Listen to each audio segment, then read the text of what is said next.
As set designer, I wanted to build 3 scale models just to kind of give an idea of the spacing and the furniture placement and how that'll help convey the story.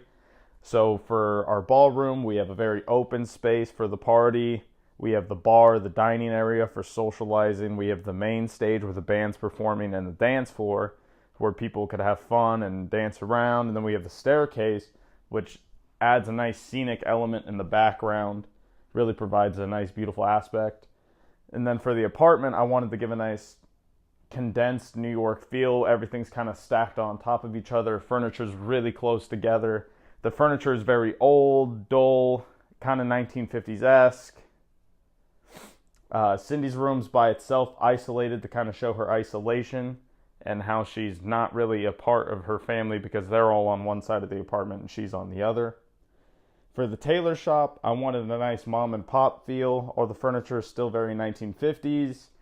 The color palette's still very dull, wooden, dull colors like light greens and blues and reds. The store is divided up into 2 sections, a men's section and a women's section. And then we also have a space near the front of the store to where the tailor measures and works. And then we have a back room where there's sewing and relaxation for the workers. Hi, I'm Kendall Jansen, lighting designer for The Godmother. And now the purpose of the lighting in this production is to portray the situation that the protagonist, Cindy, is in emotionally. To get the audience to put themselves into her shoes, feel her moods. Now, Cindy is repressed in her life by her stepfather, the oppressor, but she's eventually saved by the seamstress, her boss. Now, to accomplish this using lighting, contrast between light and dark, light being used to represent good and dark being used to represent bad, are used throughout the story. In the first scene that we ever see these characters in, the step family is bathed in a soft yellow light that gives them shadows on their faces, reflecting their cruelty, while Cindy is kept out of the light to show how she's always in the step family's shadows, always in the dark. And moving on, in the second scene, Cindy is literally pushed out of the light into the dark by her stepfather, but the seamstress is shown to be watching the whole scene while in a warm, glowing, homely orange light. Now this shows how Cindy's stepfather takes the light from her world, but the seamstress is right there to bring it back in. Again, in the third scene, Cindy is kept in a very dark room until the arrival of the seamstress fills the room with light. And this is to portray how she brings light to Cindy's world. The seamstress is like her savior. Hi, my name is Brianna Vincicle, and I am the costume designer for Cinderella. Cindy is a blonde, blue-eyed girl with a very angelic feel, but her everyday life is very dark and dirty, so she matches that.